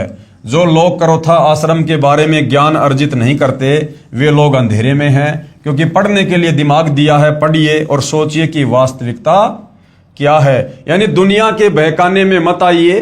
जिन्होंने करोथा आश्रम को लेकर और सतगुरु रामपाल जी को लेकर जो समाज में तरह तरह की भ्रांति अपने स्वार्थवश फैला रखी थी, आप उन लोगों की बातों पर विश्वास ना करके या तो सतलोक आश्रम करोथा में जाकर, हालांकि ये बहुत समय पहले का इंटरव्यू है, वर्तमान में सतगुरु रामपाल जी मई 2026 में सतलोक आश्रम धनाना में है। हालांकि करोथा आश्रम का भी कार्य जोर शोर से चल रहा है। आने वाले समय में हो सकता है सतगुरु रामपाल जी सतलोक आश्रम करोथा में बैठकर भी सत्संग करेंगे। तो कहने का मतलब है किसी के कहने से संतों के विषय में अनाप शनाप बातें करना या उनकी निंदा करना महापाप का भागी होता है। आप या तो संत जी से डायरेक्ट जाकर मिलिए या संत जी के प्रवचन सुनिए, उनके द्वारा लिखी पुस्तकें पढ़िए, जिससे आप सत्यता से परिचित हो सके। हमारा परिवार बर्बाद हो गया था। मेरे बच्चे और मेरी पत्नी जब ठीक हो गई तभी मैंने अपने आप को सतगुरु रामपाल जी के चरणों में समर्पण कर दिया। मेरा कुछ नहीं है, ये तन मन धन सब गुरु जी के चरणों में समर्पित करता हूँ। मेरी लड़की ने व दामाद ने भी नाम ले लिया। आज मेरी बेटी का घर भी स्वर्ग हो गया है। मेरा दामाद शराब पीता था, उसने शराब भी त्याग दी। मेरी लड़की की प्रमोशन, प्लाट, मकान आदि चंद दिनों में ही प्राप्त हो गए तथा सबकी मौज हो रही है। सन 2003 में बंदी छोड़ सतगुरु रामपाल जी महाराज ने हमारे पाप कर्मों रूपी सूखे घास के ढेर को सतनाम रूपी अग्नि से जलाकर नष्ट कर दिया। जब ही पाप हृदय धर्यो भयो पाप को नाश, और जैसे चिनगारी अग्नि की पड़े पुराने घास। यानी सतनाम वो 2 नाम का मंत्र है जो हमारे प्रारब्ध के पाप कर्मों को सुमरण करने से जलाकर यानी वो नष्ट कर देता है, मिटा देता है। न कोई गंडा, न कोई डोरी, न कोई राख, न कोई ताबीज आदि कुछ नहीं, बस केवल बंदी छोड़ के मंत्र यानी नाम उपदेश मात्र से सर्व रोग नष्ट हो गए। मंत्र तो मोक्ष प्राप्ति के लिए सभी बंधनों से छुटकारा पाकर सतलोक ले जाने का है। ये सभी बीमारियां तो रूंगे में कबीर देव की कृपा से ही समाप्त हो जाती हैं। रूंगा यानी मुफ्त में। यदि ऐसा ना हो तो भक्ति से विश्वास उठ जाता है। अब हम बहुत सुखी हैं। अब चाहे कोई कुछ भी करे, हमारे घर पर कुछ नहीं हो सकता, क्योंकि हम बंदी छोड़ कबीर साहिब के हंस हैं, यानी सतगुरु रामपाल जी के भगत हैं, उनके चरणों में हैं। मैं भी नहीं मानता था, इन बातों को पाखंड कहता था, परंतु जब एक के बाद एक को डॉक्टर के पास ले जाता था तब बीमारी में पैसे भी लगे, तंग भी हुए, तब आंखें खुली वास्तव में ही जाल में फंसा रखा है। इसलिए अपने इस भ्रम को भुला देना कि भूत प्रेत कुछ नहीं है। मैं कहता हूं कि बकवास नहीं, ये बातें वास्तव में हैं, क्योंकि मरोड़ में मैंने अपने घर को बर्बाद कर दिया होता। इसलिए मैं सभी पाठकों से प्रार्थना करता हूं कि आप भी अपने समस्त दुखों से छुटकारा पाने व शत भक्ति करने के लिए सतलोक आश्रम करोथा में परम पूज्य सतगुरु रामपाल जी महाराज से मुफ्त में उपदेश प्राप्त करके अपने मनुष्य जीवन को सफल बनाएं। प्रार्थी हेडमास्टर रामकुमार MBEd, ये इनके मोबाइल नंबर हैं, आप जी संपर्क करके बात कर सकते हैं। उपरोक्त कुछ भगतात्माओं की आत्मकथाएं आपने पढ़ी। ऐसे ऐसे भगत हजारों लाखों हैं जो अपनी आत्मकथा पुस्तकों में लिखवाना चाहते हैं, लेकिन यहां पर स्थान के अभाव के कारण हम कुछ एक भगतों की आत्मकथा दे पाए। यदि सभी भगतों की आत्मकथा हम लिखने बैठ जाएं तो शायद सैकड़ों पुस्तकें छप जाएंगी। इसलिए समझदार व्यक्ति को इशारा यानी संकेत ही काफी होता है। भक्ति में भेद, भक्ति में बहुत भेद होता है, यानी भक्ति में बहुत अंतर होता है। अब भक्ति तो रामकुमार ढाका का परिवार मेहंदीपुर बालाजी जाकर भी कर रहा था, यानी वहां के संतों के कहने पर जो साधना होती है उसको भक्ति कहते हैं। भक्ति भगत आत्माएं दूसरे संतों और पंथों में जाकर उन गुरुओं के कहने के अनुसार भी कर रही थी, परंतु उस भक्ति से किसी प्रकार का कोई भी आध्यात्मिक, शारीरिक या पारिवारिक लाभ उनको प्राप्त नहीं हो रहा था, क्योंकि वो भक्ति शास्त्रों के विरुद्ध थी, गीता और चारों वेदों के विरुद्ध साधना थी। तो भक्ति में लाभ होता है, और जैसे ही सत भक्ति सतगुरु रामपाल जी से मिली, जो कि शास्त्र अनुकूल साधना है, उसके बाद उनकी काया पलट हो गई। भक्ति भक्ति में बहुत भेद होता है। आप चाहे किसी देव देवी की भक्ति करें, उसका फल अवश्य मिलेगा जो कि नाशवान होगा, लेकिन मुक्ति नहीं हो पाएगी और पाप कर्म भी समाप्त नहीं होंगे, जिन्हें भोगने के लिए बार बार जन्म लेते रहना पड़ेगा। मुक्ति यानी मोक्ष तो केवल पूर्ण संत की शरण में जाकर, अर्थात उनसे नाम उपदेश लेकर पूर्ण परमात्मा की भक्ति करने से ही हो पाएगी, अन्यथा नहीं। ये संसार समझदा नाही, कहंदा शाम दोपहरे नू, और गरीब दास ये वक्त जात है, रोगे इस पहरे नू। जिस प्रकार कोई शराबी व्यक्ति जेठ के महीने में गर्मी में शराब के नशे में धुत और धूप में रोड के किनारे पड़ा हुआ है, और कोई समझदार व्यक्ति उसको कहे कि भाई इतनी भयंकर गर्मी में तेरा शरीर पसीना पसीना हो रहा, मुंह में झाग आ रहे, भाई चल मैं तुझे छाया में लेटा देता हूं, या मुझे अपने घर का पता बता, मैं तुझे तेरे घर पहुंचा देता हूं। और वो नशेड़ी व्यक्ति कहेगी रहने दे, मौज हो रही है, कोई दिक्कत नहीं है, तू तेरा काम कर। तो कहते हैं ये संसार समझदा नाही, कहंदा शाम दोपहरे नू। उस भरी दोपहर को, जेठ की गर्मी को भी कह रहा है शाम हो रही है, यानी ठंडक हो रही है, कोई दिक्कत नहीं है। अर्थात हम इतने कष्टों में हैं, परिवार पर, शरीर पर दुनिया भर के कष्ट हैं, इतने हम तनावग्रस्त हैं, चिंतित हैं। और यदि हमें कोई सच्चे सतगुरु की राह बताता है, उनकी शरण में जाने की सलाह देता है, तो हम कहते हैं भाई तू अपना काम कर, मैं जैसा हूं वैसा ठीक हूं। तो हमें आदत हो गई है कष्टों को सहन करने की। ये संसार समझदा नाही, कहंदा शाम दोपहरे नू, यानी दुखों को भी सुख समझ रहे हैं। और आदरणीय गरीबदास जी कहते हैं, गरीबदास ये वक्त जात है कि नालायको, ये समय हाथ से निकल जाएगा। पूर्ण परमात्मा सतगुरु रूप में धरती पर आए हुए हैं, अपनी आत्मा का कल्याण करवा लो। गरीबदास ये वक्त जात है, फिर रोगे इस पहरे नू, इस समय को याद कर करके कुत्ते बन के ऊपर मुंह करके रोया करोगे। फिर अगर आज समय रहते सतगुरु रामपाल जी की शरण में आकर इस सत भक्ति का फायदा नहीं उठाया तो भाई और बहनों, आज के इस वीडियो में गुरुदेव भगवान के आशीर्वाद से केवल इतना ही, क्योंकि कुछ एक आत्माएं थी जिनकी आत्मकथा आप भाई बहनों को सुनाना बताना बहुत जरूरी था, कि किस प्रकार से सतगुरु रामपाल जी से उपदेश प्राप्त करने से पहले उनका जीवन, उनका परिवार नरक बना हुआ था। भूत प्रेत की बाधा, जिंद की बाधा, हर प्रकार से शरीर को रोगों ने घेर रखा था। घर में हर प्रकार से सर्व सुविधा होते हुए भी घर नरक बना हुआ था। और जैसे ही सतगुरु रामपाल जी की शरण प्राप्त हुई, कुछ ही दिनों में शास्त्र अनुकूल शत भक्ति के तहत शत मंत्रों का जाप करने के चलते उनके घर में, परिवार में हर प्रकार से सुख हुआ। जो ओपरी पराई बाधा, जिंद भूत प्रेत पिशाच की थी, वो भी परमेश्वर ने दूर कर दी, और आज उनका घर स्वर्ग तुल्य है, और आज वो आत्मा निश्चिंत होकर परमात्मा प्राप्ति के मार्ग में लगी हुई है।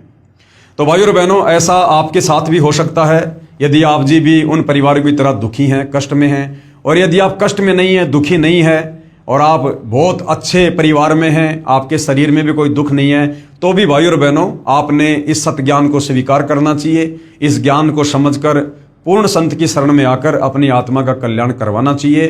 क्योंकि हो सकता है पिछले प्रारब्ध के कारण आज आपके घर में सुख हैं, आज आपके शरीर में सुख हैं, लेकिन वर्तमान में सतगुरु रामपाल जी से शास्त्र अनुकूल सत भक्ति लेकर ना करने से अगले जन्म में क्या होगा उसका सोचिए। अगले जन्मों में क्या होगा जब गधे बनेंगे, कुत्ते बनेंगे, क्योंकि बार बार तो मनुष्य जन्म मिलता नहीं है, ये तो 184 योनियां भोगने के बाद एक बार मिलता है। और इस जन्म को यदि हमने भक्ति ना करके बर्बाद कर दिया, तो आज हम चाहे देश के प्रधानमंत्री हैं, कितने सुखी हैं, अगला जन्म हमारा गधे की योनि से, सुअर की योनि से, कुत्ते की योनि से 184 में शुरू होगा। फिर हमें ये सुख नहीं होंगे, ये साधन उपलब्ध नहीं होंगे जो आज हम मनुष्य जन्म प्राप्त करके पिछले जन्म की भक्ति मलाई के कारण भोग रहे हैं। तो समझदार व्यक्ति अपने भविष्य को देखेगा और आगे देखा कि आगे मेरे साथ क्या होगा। तो भाई और बहनों, आगे का दिखाने के लिए ही संत आते हैं, भविष्य को बताने के लिए संत आते हैं, हमारे अंधकार में जीवन को जो है रोशनी से भरने के लिए अपना ज्ञान देकर, अपनी भक्ति देकर संत आते हैं। तो भाई और बहनों, हमने मनुष्य जन्म प्राप्त करके बुद्धि विवेक का इस्तेमाल करके इन बातों पर विचार करना चाहिए कि मैं कौन हूँ, कहाँ से आया हूँ, क्यों जन्म रहा हूँ, क्यों मर रहा हूँ। मैं भले सुखी हूँ, लेकिन मेरे जैसे ना जाने कितने लोग दुखी हैं, रोडों पर भीख मांगते हैं। मैं भी इंसान, वो भी इंसान, दोनों में इतना अंतर क्यों?